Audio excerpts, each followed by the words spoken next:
শেখ হাসিনার সাবেক ভূমিমন্ত্রী সাইফুজ্জামান চৌধুরী জাবেদ যুক্তরাজ্যে ৩০৭টি প্রপার্টি বা বাড়ির মালিক, যেটি বাজার মূল্য ৩২ কোটি ডলার এবং বাংলাদেশি টাকায় ৩,৮৮২ কোটি টাকা।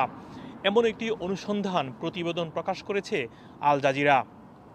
আল জাজিরার খবরে আরও বলা হয়েছে, তিনি শুধু যুক্তরাজ্যেই বাড়ির মালিক হননি, যুক্তরাষ্ট্র, দুবাই সহ আরও কয়েকটি দেশেই তার সম্পদ রয়েছে। তবে তিনি যখন নির্বাচন করেছিলেন, ওই নির্বাচনী হলফনামায় এবং তার যে ট্যাক্স ফাইল রয়েছে সেখানে এই তথ্য গোপন করা হয়েছিল। ওই খবরে বলা হয়েছে, সাবেক ভূমিমন্ত্রী সাইফুজ্জামান লন্ডনের বাহিরে দুবাইয়ে ২০২০ সালের মধ্যে অন্তত ৫৪টি সম্পদের মালিক হন। যুক্তরাষ্ট্রেও তার সম্পদ রয়েছে, যেখানে ৯টি বিলাসবহুল অ্যাপার্টমেন্টের মালিক সাইফুজ্জামান চৌধুরী জাবেদ।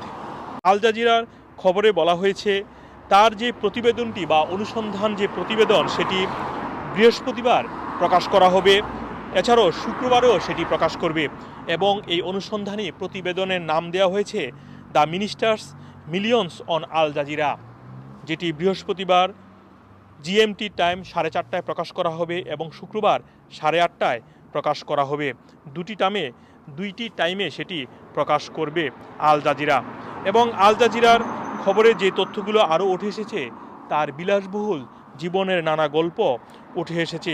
সেখানে বলা হয়েছে, তিনি লন্ডনের বিখ্যাত হ্যারোডস থেকে সবসময় কেনাকাটা করতেন এবং তার এক জোড়া জুতার মূল্য থাকে ৬,০০০ পাউন্ডের উপরে, যে জুতাগুলো টেইলর মেড থাকে এবং যেগুলো ওট পাখি এবং কুমিরের চামড়া দিয়ে তৈরি করা হয়।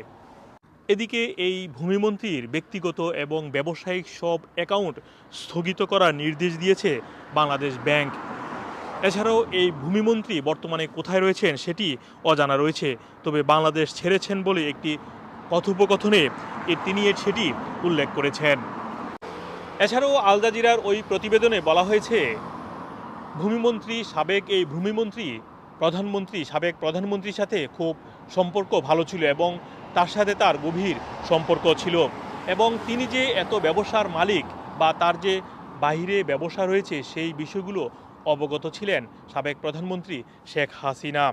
এছাড়াও ওই খবরে বলা হয়েছে, তিনি 2014 সালে এমপি নির্বাচিত হয়েছিলেন চট্টগ্রাম থেকে এবং 2019 সালে তিনি ভূমিমন্ত্রী হয়েছিলেন সাবেক প্রধানমন্ত্রী শেখ হাসিনার আমলে। আরও একটি খবরে বলা হয়েছে, যুক্তরাজ্যে তার যে পরিমাণ সম্পদ রয়েছে সেই বিষয়ে বাংলাদেশ ব্যাংকের পক্ষ থেকে একটি তদন্ত চেয়েছে এবং সেজন্য যুক্তরাজ্য সরকারের কাছে সহযোগিতা চাওয়া হয়েছে। মোহাম্মদ আব্দুল হান্নান, 2A নিউজ, যুক্তরাজ্য।